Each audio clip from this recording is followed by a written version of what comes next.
কই গো, আমরা না আর গরিব থাকবো না, এবার আমরা বড়লোক হয়ে যাবো। আমাদের কাছে বড় বড় বাংলো থাকবে।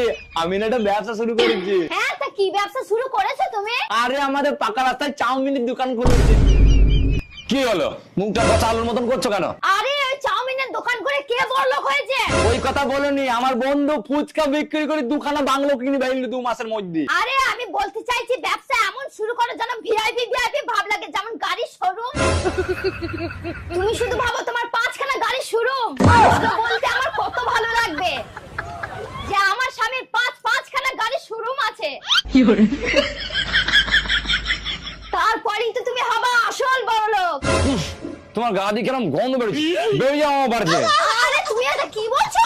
আমি ঠিকই বলছি, তুমি জানো না বড় লোকের সঙ্গে কিভাবে কথা বলতে হয় ছোট লোক? আরে আমার তো মনে হচ্ছে তুমি একটু বেশি ভেবে ফেলেছো। আমি একটু পরে আসছি। হ্যাঁ, যা যা যা। আর আসার